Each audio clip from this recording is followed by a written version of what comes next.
Assalamualaikum warahmatullahi wabarakatuh. Di sini saya Tiara Putri Lestari nomor presensi 34 dan teman saya Nike Nafisa Ramadhani nomor presensi 19 akan mempresentasikan materi tentang pengendalian mutu produk atau quality control.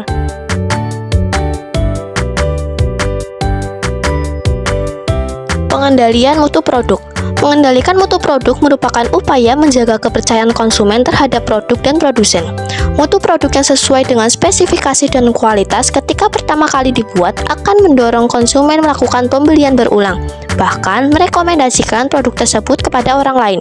Berikut beberapa aspek yang perlu diperhatikan dalam melakukan pengendalian mutu produk. 1. Sistem pengendalian produk. Sistem pengendalian produk merupakan rangkaian kegiatan yang berkaitan dengan kebijakan perusahaan untuk menjaga dan memelihara produk yang dihasilkan. Adapun kegiatan dalam sistem pengendalian produk yaitu sebagai berikut.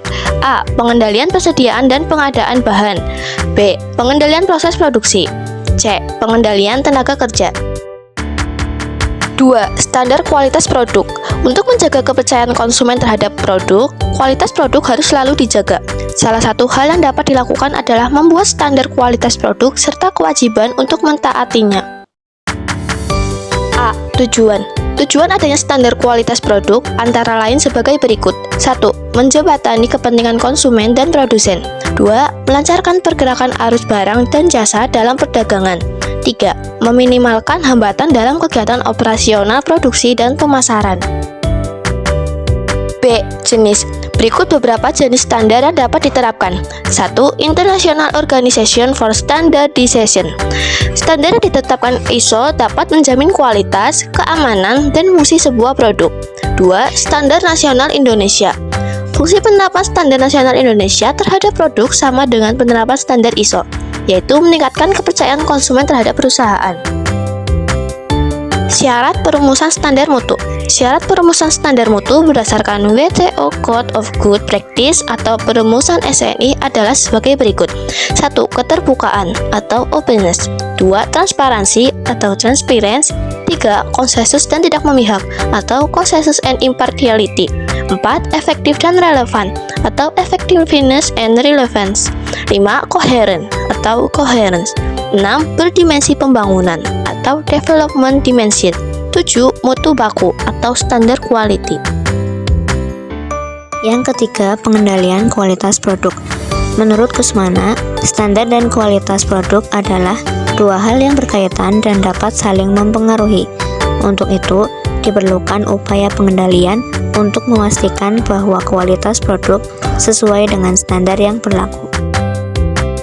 A. Pendekatan pengendalian kualitas produk. Pendekatan pengendalian kualitas produk terdiri atas beberapa elemen berikut. Yang pertama, elemen produksi.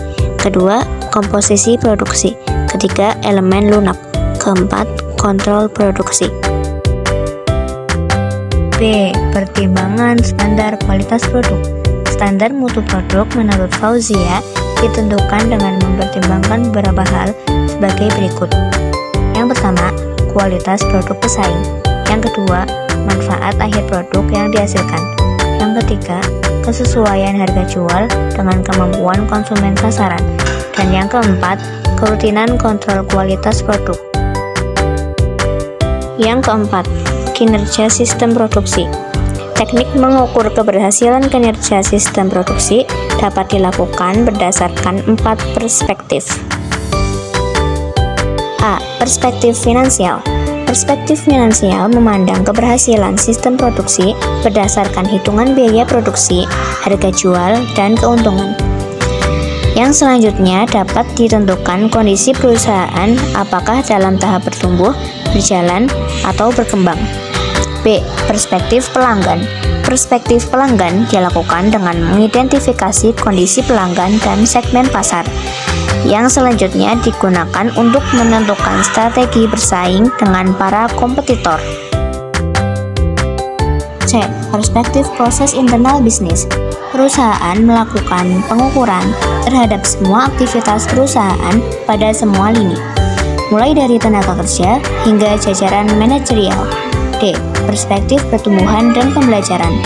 Perspektif ini mengacu pada organisasi bisnis yang terus memantau kompetensi, meningkatkan pengetahuan, dan memperhatikan kesejahteraan tenaga kerjanya.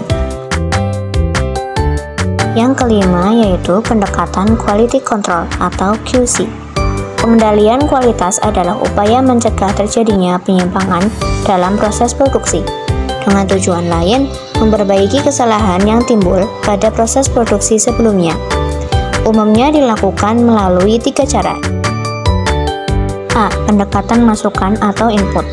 Bahan baku yang digunakan dan diolah hanyalah bahan yang memenuhi standar kualitas produksi. Tenaga kerja yang akan digunakan diseleksi dengan ketat dan peralatan produksi dipilih dengan cermat. B. Pendekatan proses. Pengendalian proses produksi dilakukan melalui pengawasan yang ketat terhadap proses produksi dengan memberikan pemahaman terkait prosedur operasional standar kepada setiap tenaga kerja yang akan melakukan proses produksi.